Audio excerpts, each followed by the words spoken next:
बिस्मिल्लाहिर्रहमानिर्रहीम, अस्सलाम वालेकुम। मैं हूं परवीज़ लोधी और आप देख रहे हैं the right angle. Last episode में हमने बात की थी किड्स साइकोलॉजी के हवाले से। डॉक्टर ताहिरा हमारे साथ मौजूद थी। आज भी उनसे हम दूसरे हिस्से में डिस्कस करेंगे किड्स बच्चों के हवाले से, उनकी साइकोलॉजी के हवाले से। अगर उनके रिज़ल्ट अच्छे नहीं होते स्कूल्स में तो हम अज्यूम कर लेते हैं ये बच्चा शायद अच्छा नहीं है। और सारी डिस्कशंस के लिए और बच्चों की नफ्सियात के हवाले से कुछ और बातें करेंगे। हमारे साथ मौजूद हैं डॉक्टर ताहिरा, जो क्लिनिकल साइकोलॉजिस्ट हैं। मेरा ऑब्जर्वेशन है कि बच्चों को हम कंपेयर बहुत करते हैं। फॉर एग्ज़ाम्पल, अगर किसी बच्चे का रिज़ल्ट अच्छा है तो हम कहते हैं कि वो बच्चा बहुत अच्छा है, और हम अपने बच्चों को दूसरों के बच्चों से कंपेयर करें या सिबलिंग्स को आपस में कंपेयर करते हैं, तो उससे बच्चे में उसकी इज़्ज़त नफ्स पे हम उसको बेसिकली उसको इंसल्ट कर रहे होते हैं एक तरीके से।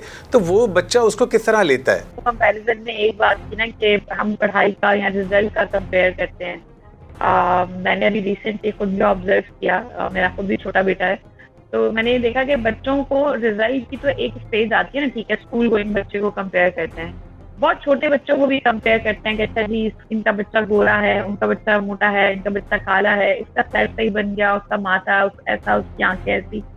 कंपैरिजन जो है, एक कंपैरिजन और एक जो कंपटीशन की चीज है, वो हमारे अंदर कूट कूट के भरी हुई है।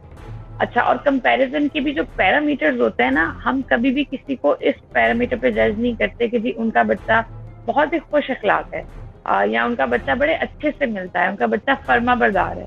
हम हमेशा जो बातें करते हैं या तो वो अपेयरेंस से रिलेटेड होती हैं, और अगर आपके बच्चे स्कूल गोइंग है तो वो रिजल्ट से रिलेटेड होती हैं।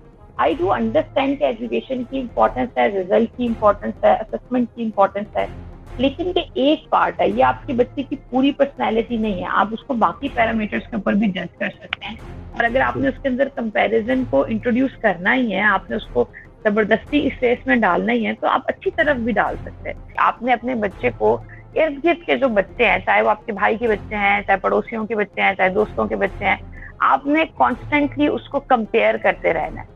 इसके नतीजे में होता क्या है कि जब मेरा बच्चा वो चीज अचीव नहीं कर पाता जो मेरे किसी पड़ोसी या मेरे भाई या मेरे किसी दोस्त के बच्चे ने अचीव कर लिया है, तो मैं अपने बच्चे को डिस्करेज करती हूँ, मैं अपने बच्चे को डिसलाइक करती हूँ। तो उसमें दो बातें हुई कि एक तो मेरे उसके लिए इमोशन नेगेटिव हो जाते हैं, दूसरा है कि बच्चा ये सीखता है कि अगर मैं ये अचीव करूंगा तो मैं अपने पेरेंट्स के लिए मोहब्बत के काबिल हूँ या मुअज़्ज़िज़ हूँ, वरना मैं नहीं हूँ। हम बच्चों की इज्जत नहीं करते बेसिकली। देखे ना, अगर आप किसी से मोहब्बत करते हैं या इज्जत करते हैं, या आपके घर के अफराद हैं, तो आप उनको अनकंडीशनली इज्जत देते हैं, ठीक है। आप उनको उनकी लिबास की बुनियाद पे, उनके स्टेटस की बुनियाद पे, उनकी फाइनेंशियल स्टेटस की बुनियाद के ऊपर तो उनकी इज्जत मोहब्बत नहीं करते ना। लेकिन अगर हम बच्चों के साथ ये चीज अटैच कर देते हैं कि अगर तुम्हारी पोजीशन नहीं आई है तो तुमने मुझे लेट डाउन किया है, ठीक है, I am not proud of you. अगर हम उसने एक सर्टेन चीज जो आप चाहते थे और उसने अचीव नहीं किया और आपने उसको साथ अटैच कर दिया, तो बच्चा ये सीखता है कि अनकंडीशनल रिस्पेक्ट नहीं होती है, ठीक है, कंडीशनल रिस्पेक्ट होती है। इसके नतीजे में क्या होता है कि वो भी फिर आपको कंडीशनल रिस्पेक्ट देता है, कंडीशनल लव देता है। आपने ये देखा है, बहुत कॉमन सी ऑब्जर्वेशन है कि अगर बच्चे ने आपसे कुछ कहा कि जी मुझे ये दिला दे, और अगर आपने बीइंग अ पेरेंट उसको नहीं दिलाया, तो वो कहता है कि नहीं आप अच्छे फादर नहीं है, आप अच्छी मदर नहीं है। फलां की मदर ने तो उनको ये दिला दिया था, उसके अब्बू ने तो कभी उसको नहीं मना किया, वो तो उसको दिला देते हैं। अब जब बच्चा ये करता है ना, तो हमें बहुत बुरा लगता है, लेकिन हम ये नहीं समझ पाते कि बच्चा ये मुझसे ही सीख रहा है, राइट? ये पेरेंट्स कर रहे हैं तो सीख रहा है। अनफॉर्चुनेटली जब भी बच्चों के बारे में कोई शो होता है, कोई सेशन होता है, तो जो लोग आते हैं वो समवॉट बड़े डिसअपॉइंटेड लगते हैं, कि उनको लगता है कि हम उनको ये बताते हैं कि उनको खुद को चेंज करने की जरूरत है, बच्चा खुद ही चेंज हो जाएगा, तो वो उसको पसंद नहीं करते।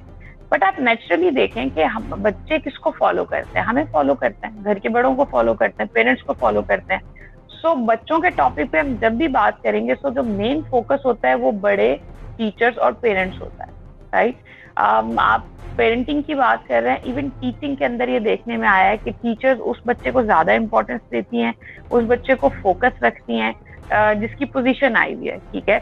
जो बच्चा पढ़ने में थोड़ा वीक है वो उसको पसंद नहीं करती, क्योंकि उसके ऊपर अलग से एफर्ट्स लगती हैं, लगानी पड़ती हैं। सो उस बच्चे का मेंटल स्टेट क्या होगा, ठीक है। सो हम उसको काइंड होना, हेल्पफुल होना, तो हम तो उसको सिखा ही नहीं रहे।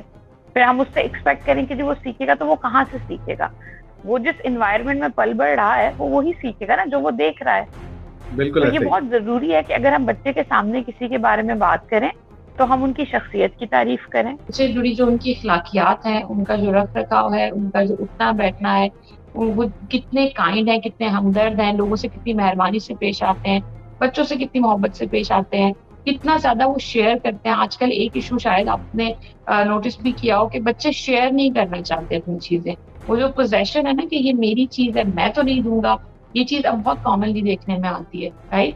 सो आप इसको इसी तरह से अप्रिशिएट कर सकते हैं कि अगर कोई बच्चा शेयरिंग करता है तो आप ये वो बात है जो आप अपने बच्चे को पॉइंट आउट करा सकते हैं कि देखो वो बच्चा कितने आराम से अपनी चीजें शेयर कर लेता है, रादर देन कि आप ये पॉइंट आउट कराएं कि देखो उसके उसके पास कौन सा खिलौना है और उसकी पोजीशन आई थी तो उसके अब्बा ने दिलाया था, तुम्हारी भी आएगी तो हम दिलाएंगे। तो ये बड़ी एक नेगेटिव सी अपब्रिंगिंग होती है।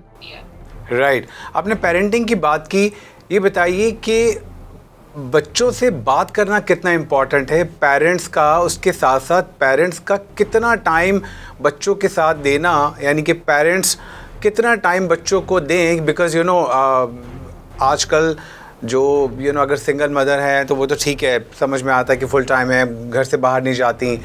अगर कोई वर्किंग वुमेन है और दोनों अम्मा अब्बा जॉब करते हैं तो बच्चों के लिए टाइम कैसे निकालेंगे फिर? वो तो जो एक उनको क्वालिटी टाइम बच्चों को मिलना चाहिए वो फिर नहीं मिलता, जिससे बच्चों का जो साइकोलॉजिकल इफेक्ट है वो कहाँ जाता है, फिर वो किस तरह का होता है? आई एम सो सॉरी कि मैं आपकी बात से थोड़ा सा डिफर करूंगी। अगर आप रिसर्चेस उठा के देखते हैं तो रिसर्चेस ये कहती हैं कि जो हाउस वाइफ है वो कंपैरेटिवली अपने बच्चों के साथ कम क्वालिटी टाइम गुजारती हैं as compare to working women.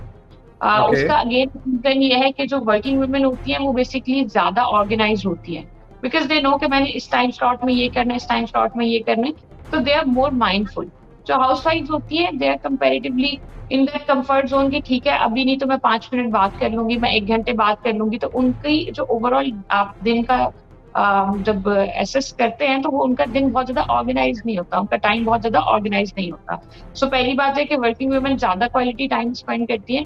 अब क्वालिटी टाइम स्पेंड करना कितना जरूरी है और कितना टाइम होना चाहिए, रिसर्चेस ये साबित करती हैं कि डेली कम से कम 1 से 2 घंटे ऐसे होने चाहिए जो पेरेंट्स के बच्चों के साथ गुजरने चाहिए वन ऑन वन इंटरेक्शन में। इट्स नॉट लाइक कि हमने मिलके कोई मूवी देख ली, हमने मिलके कोई कार्टून देख लिया, फिजिकल किसी गेम में इन्वॉल्व हूँ, ठीक है, या अगर आप लेट्स से पजल्स की कोई गेम है आप वो बना रहे हैं, आपको इस तरह की गेम खेल रहे हैं, तो आपने बच्चे के साथ बोर्ड गेम्स जो होती हैं आपने बच्चे के साथ खुद इन्वॉल्व होके खेलना है, सिर्फ मूवी लगा देना, कार्टून लगा देना ये नहीं है। सबसे अच्छी चीज जो होती है जो बहुत ज्यादा इंकरेज की जाती है, जिसके बेतहाशा अच्छे इम्पैक्ट है, आप बच्चों के साथ वॉक पे जाएं, ठीक है, या आप उनके साथ पार्क में जाएं, क्योंकि वहां पे ओवरऑल इन्वायरमेंट इतना सूदिंग होता है कि आप नेचुरल इन्वायरमेंट में ज्यादा खुद भी नेचुरल फील कर रहे होते हैं और बड़ा जेन्युइनली आप उस स्टेट इमोशनल स्टेट में होते हैं। तो वो कनेक्शन बिल्ड करना बहुत जरूरी है। हमारे यहाँ अगेन आई से कि हम जब हमारे पास पेरेंट्स आते हैं तो वो बच्चा उनका 5 साल का 7 साल का है, अब वो आके बात कर रहे होते हैं कि हम क्वालिटी टाइम कैसे स्पेंड करें, बच्चे में ऑलरेडी इश्यूज आना शुरू हो गए हैं, अब उसको रिजॉल्व करना है। हमारा ये मानना है इवन प्रेगनेंसी टाइम में और उसके फौरन बाद भी, जब बच्चा पैदा होता है वो बहुत छोटा है, कुछ मंथ्स का भी है, आप उसको डेली बाहर लेके जाएं, आप उसको छोटी सी वॉक कराएं एंड देन पार्क में बैठे और फिर वापस आ जाए। उसका एक कनेक्शन बिल्ड होता है पेरेंट्स के साथ, उसका एक कनेक्शन बिल्ड होता है नेचर के साथ, which is very important. Unfortunately मैं आपकी बात को कंटिन्यू करूंगी कि हमारे यहाँ आजकल गैजेट्स का और स्क्रीन टाइम का जो बर्न आउट है वो बहुत ज्यादा एक्सीड करके दोनों के लिए, पेरेंट्स का भी और बच्चों का भी। अगेन आई से कि वो हमसे ही सीखता है। अगर मैं हर वक्त फोन पे हूँ तो चाहे किसी भी रीजन से हूँ, मैं अपने बच्चे को उस चीज से मना या अवॉइड नहीं कर सकती। सो दिस इज वेरी इंपॉर्टेंट कि आप इसके इम्पैक्ट्स को अपने जहन में रखें। जो बच्चे ज्यादा स्क्रीन टाइम पे होते हैं उनके जो नॉर्मल कम्युनिकेशन स्किल्स हैं वो बहुत ज्यादा पुअर होते हैं, बहुत ज्यादा पुअर होते हैं। और बहुत सारी ऐसी साइकोलॉजिकल इलनेसेस हैं जिसमें ADHD आ जाता है, ADD आ जाता है, अटेंशन डेफिसिट डिसऑर्डर। ये कंपैरेटिवली उन बच्चों में आपको ज्यादा देखने को मिलता है जिनका स्क्रीन टाइम ज्यादा है। राइट, एक आखिरी सवाल मैं आपसे पूछूंगा कि अगर बच्चे झूठ बोलें, जो समटाइम्स हम ऑब्जर्वेशन में आता है कि बच्चों ने झूठ कहा और फॉर एग्जांपल उनके रिजल्ट इतने अच्छे नहीं है, घर पे आके कुछ और बता रहे होते हैं, लेकिन जब साइन करना होता है पेरेंट्स को तो वहाँ पकड़े जाते हैं, या ऑब्वियसली झूठ छुपता नहीं है। सो उनकी इस्लाह कैसे की जाए बच्चों की? ठीक है। अच्छा देखिए, अगेन आई से कि हमें बच्चों से डील करते हुए बहुत माइंडफुल होने की जरूरत है। मैंने डिफरेंट अपनी प्रैक्टिसेस में देखा कि चाहे पेरेंट्स हो चाहे टीचर हो, जब वो आपस में बात कर रहे होते हैं तो वो बड़ा मेच्योर लेवल पे बात करते हैं। अच्छा, जब वो बच्चे के सामने होते हैं तो वो बड़ा कैजुअली बिहेव करते हैं, क्योंकि उनको नहीं लगता कि भी बच्चा ऑब्जर्व कर रहे हैं या देख रहे हैं। लेट्स से बहुत छोटी सी एग्जांपल है कि बड़ी कॉमन सी बात होती है कि हम बच्चे से कहते हैं जाओ बेटा अब्बू घर पे नहीं है, या उनको वो आंटी आई है उनको बोलो आंटी अम्मी घर पे नहीं है, या अम्मी कोई काम कर रही है। तो ये छोटी छोटी प्रैक्टिसेस है। एक तो इससे बच्चा झूठ सीखता है। दूसरा देखिए, जो पर्टिकुलरली जो आपने एग्जाम्पल दी है उसमें जो चीज समझने की है वो ये है कि आपने बच्चे को सिखाया कि अगर तुम्हारा रिजल्ट अच्छा नहीं आया तो मेरे नजदीक तुम्हारी एक्सेप्टेंस नहीं है। ठीक है। एक होता है मुझे बच्चा प्यार है, एक होता है मुझे वो बच्चा प्यार है जिसका रिजल्ट अच्छा है। ठीक है। तो अब उसको जो वो फियर है, फियर ऑफ जजमेंट जो है या फियर ऑफ फेलियर जो है, आपने उसको फेलियर एक्सेप्ट करना तो सिखाया ही नहीं ना। तो अब वो उतना ज्यादा बड़ा हुआ होता है कि उसको लगता है कि यार अभी तो घर में जाके झूठ बोलूं ना, जब तक एक्सपोज नहीं हो जाता। ठीक है। फिर जब एक्सपोज होगा तो देखी जाएगी कि क्या करना है। राइट। सो इस चीज को ग्रेजुअली मिनिमाइज करने की जरूरत है। आई एम नॉट सेइंग कि आप अपने बच्चे से कि हाँ हाँ बेटा तुम फेल हो के आ जाओ 5 सब्जेक्ट में, मुझे फिर भी तुम पे फख्र होगा। This is not a right thing. लेकिन आप उसको ये बता सकते हैं या आप फिगर आउट कर सकते हैं कि वो किस चीज की बुनियाद के ऊपर, अगर उसके कहीं कम मार्क्स आए हैं, कहीं फेल हुआ है, तो उसका क्या रीजन है। ठीक है। एंड देन अगेन बच्चा बच्चों से भी सीखता है। एट टाइम्स घर में कोई झूठ नहीं बोलता, टीचर नहीं बोलती, लेकिन बच्चे ने दूसरे बच्चे को बोलते दिखा, उसकी हौसला अफजाई हुई कि वो और कहता है चलो इस दफा मैं भी अपने घर में प्रैक्टिस करके देखूं, क्या पता ये चीज चले या ना चले। राइट। सो आपने उसको फौरन से शटअप कॉल नहीं देनी होगी। आपने उसको ये नहीं कहना था तुम झूठे हो। ठीक है। बच्चों से बात करते हुए हमेशा ये ध्यान में रखें कि ना वो झूठे होते हैं, ना वो बदतमीज होते हैं, ना वो बुरे होते हैं, ना ही वो नाकामयाब होते हैं। ठीक है। वो झूठ बोल रहा है, ये उसकी एक हैबिट है। वो फेल हो गया, ये उसकी एक चीज, उसकी वजह से उसको ओवरऑल लेबल ना करें। क्योंकि जब आप बच्चे से कहते हैं कि तुम बदतमीज हो, तो ट्रस्ट मी वो हर वो हरकत करेगा जो बदतमीज बच्चा करता है, क्योंकि उसने मेंटली एक्सेप्ट कर लिया कि ठीक है भाई मैं तो बदतमीज हूँ। Right. So you have to be a very wise person when you are interacting with a child. So this is very important कि आप उससे बात किस पैरामीटर पे आगे करें। बच्चों से आप जब भी बात करें तो आप उनसे इतनी इज्जत मोहब्बत से करें जितनी आप किसी बड़े या अपनी उम्र के किसी शख्स से करेंगे। Sure sure right. एक और चीज़ कि बच्चों में मोटिवेशन और इनकरेजमेंट, बच्चों में मोटिवेशन और इनकरेजमेंट जो है वो उनको कैसे दिलाई जाए ऑन द अदर साइड जब वो डिसअपॉइंट होते हैं, या जैसे आपने कहा उनसे जब बात की जाए तो जिस तरह बड़ों से अदब से बात करते हैं उस तरह से की जाए। देखिए, इनकरेजमेंट की सबसे बड़ी चीज ये है कि आप डेली बेसिस के ऊपर जो इनकरेजमेंट है ना वो चाहिए होती है। अगर हम ये सोचें ना कि आज मैंने अपने बच्चे को 15 मिनट बैठ के बताया कि हाँ मुझे वो कितना प्यारा है और उसके किस तरह से वो जिंदगी में उसको आगे पालना चाहती हूँ, क्या क्या अचीवमेंट्स में चाहती हूँ, और वो अच्छा बिहेव कर रहा है, मैं उस पर फख्र फील कर रही हूँ, ये एक दिन की बात नहीं है। It's like constant struggle. बच्चा जो है और उसकी अपब्रिंगिंग जो है वो आपकी सारी जिंदगी की जिम्मेदारी है। आप ये सोचें जी 30 साल का हो गया अब मुझे नहीं करनी, ऐसा नहीं है। जब आपने बच्चा पैदा किया है तो अब आपकी जिंदगी से लेके आपकी मौत तक जो है उसकी तरबियत आपकी जिम्मेदारी होती है। राइट। सो इनकरेजमेंट का जो फैक्टर है वो डेली बेसिस का है। आपको डेली उसको इनकरेज करना है। उस बच्चे को जिसकी अचीवमेंट्स अच्छी हैं, तो माइलस्टोन्स अच्छे से अचीव कर रहा है, उसको तो इनकरेजमेंट की जरूरत ही नहीं है। इनकरेज तो हमेशा आपने उसी को करना है जो वीक है। एग्जैक्टली। अच्छा कर रहा है उसको तो सब इनकरेज कर रहे होते हैं एंड ही नोस कि वो अच्छा है। सो जो वीक है कंपैरेटिवली आपको उसको ज्यादा इनकरेज करना पड़ता है, आपको उसके साथ ज्यादा स्ट्रगल करनी पड़ती है। सो डेली बेसिस पे उसको ये बताना कि वो बेबी स्टेप्स ले रहा है, विच इज फाइन, क्योंकि आहिस्ता आहिस्ता करके ही आप तरक्की करते हैं। रातों रात कोई भी तरक्की नहीं करता है। ठीक है।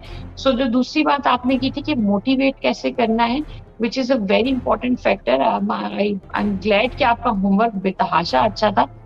जब हम मोटिवेशन की बात करते हैं तो अगेन आई से कि ये जो जनरेशन अब आ रही हैं इनके अंदर मोटिवेशन का जो स्केल है वो बहुत लो है, बहुत लो है एज कम्पेयर टू अगर आप 30 साल पहले या 40 साल पहले की बात करते हैं। तब मुश्किलात ज्यादा थी, स्टिल मोटिवेशन और स्ट्रगल ज्यादा थी। अब इनके पास सहूलतें ज्यादा हैं लेकिन मोटिवेशन कम है। अगेन उसकी बड़ी वजह ये है कि पेरेंट्स बहुत ज्यादा उस तरह से इन्वॉल्व नहीं हो पाते जिस तरह होने की जरूरत है। अगर आपने बच्चे को मोटिवेट करना है तो किन बेसिस के ऊपर करना है, अच्छे ग्रेड्स ले लो तो मैं तुम्हें फला फोन दिला दूंगा। सो वो फोन मिल गया तो उसकी सेटिस्फेक्शन अचीव नहीं हुई, क्योंकि मेरे पास सबसे Right. बेहतरीन फोन हो सकता, उसके बाद कोई और चीज होगी। सो मोटिवेशन के लिए हमेशा इनटेंजिबल चीजों को फोकस करें। अगर तुम ये Okay. करोगे तो मैं तुमसे खुश होंगी, मुझे तुमसे मजीद मोहब्बत होगी, तुम्हारे बाबा तुमसे खुश होंगे। एंड देन हमारे पास बीइंग अ मुस्लिम सबसे की फैक्टर जो होता है वो अल्लाह से कनेक्शन बिल्ड करना है। सो बच्चा जब बहुत छोटा है तभी से आप उसको बताना शुरू करते हैं कि अगर आप ये करोगे तो ये अल्लाह ताला को पसंद नहीं है, ये करोगे तो ये अल्लाह को पसंद है।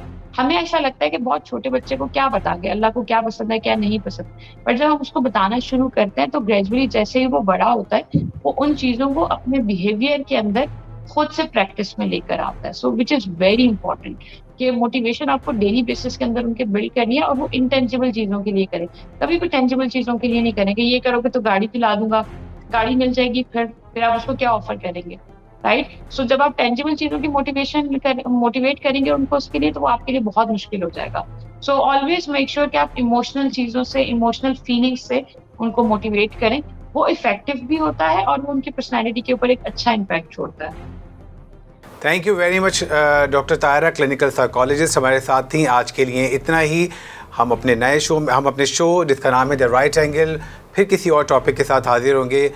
Do subscribe voice of nation, like करें, कमेंट करें और सब्सक्राइब करें, एंड बेल आइकन को बटन दबाना ज़रूर ना भूलें।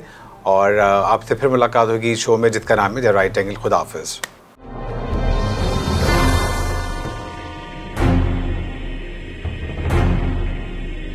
This program is brought to you by ideal group की एक शानदार पेशकश। नाजिमाबाद 4 नंबर अन्नू भाई पार्क के अकब में आइडियल गोल्ड विस्टा प्रोजेक्ट में शामिल 5 कमरों के व्हाइट गोल्ड अपार्टमेंट्स। इसके अलावा आइडियल गोल्ड विस्टा में 2, 3 और 4 कमरों के स्टैंडर्ड अपार्टमेंट्स भी शामिल किए गए हैं। जदीद car parking system, reception lobby और तेज रफ्तार लिफ्ट्स, रूफटॉप सिटिंग एरिया, मखसूस प्रेयर एरिया, जदीद तर्ज का जिम, 24/7 CCTV। इसके ग्राउंड फ्लोर पर जदीद तरीन शॉपिंग मॉल, नेशनल और मल्टीनेशनल ब्रांड्स के लिए मौजूद तरीन आइडियल गोल्ड विस्टा। जदीद रिहाइश में सबसे अलग तर। UAN 0311174442।